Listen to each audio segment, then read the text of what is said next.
Nós estávamos falando sobre o amor de Davi e Jonathan, né? E na de Samuel fala que a alma de Davi, assim que se conheceram, a alma de Davi se uniu com a alma de Jonathan, ou seja, ficaram uma só alma.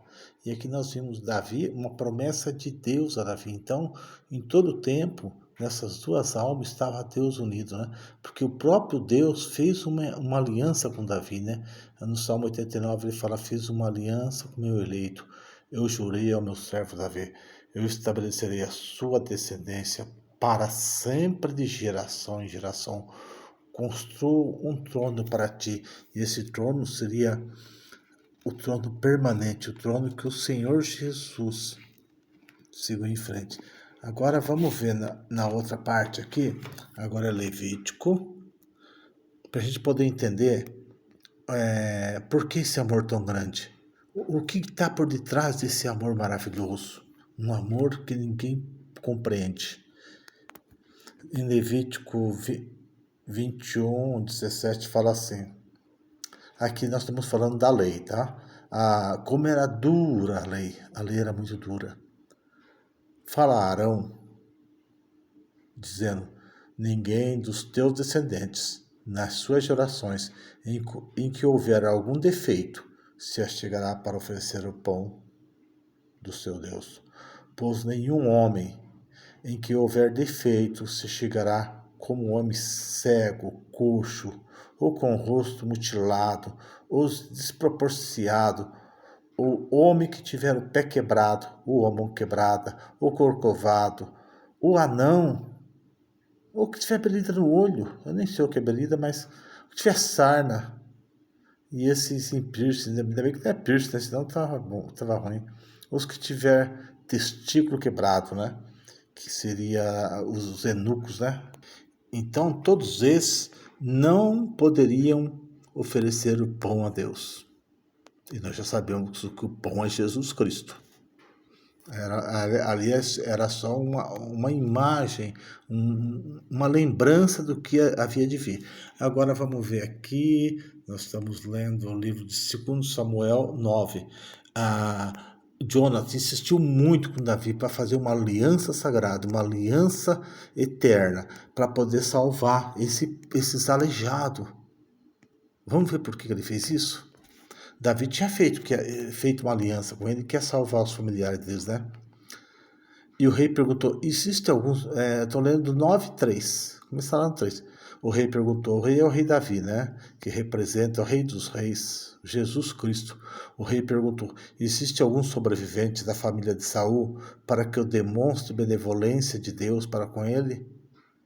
Siba disse ao rei: existe ainda um filho de Jonatas, aleijado dos dois pés. Esse filho de Jonathan ficou aleijado dos dois pés porque quando ele soube da guerra, que o pai dele estava morto, tudo, e aquela confusão, ele tinha 5 anos de idade, quem cuidava conta dele pegou ele do colo, foi correndo, caiu, derrubou, quebrou os dois pés dele e ficou aleijado dos dois pés. Então ele seria maldito, né? Pela lei. Então Davi perguntou: onde ele está? Sibá respondeu: na casa de Maquir, filho de Miel, em Lodabar. Então Davi mandou buscar o filho de Jonathan na casa de Maquir, filho de Amiel, em Lodabar. Ao chegar diante de Davi, Meribaal, filho de Jonathan e neto de Saul, Saul que tanto perseguiu Davi, tanto quis matar Davi. E Davi mandou buscar o neto dele, o filho de Jonathan, que ele amava como a sua própria.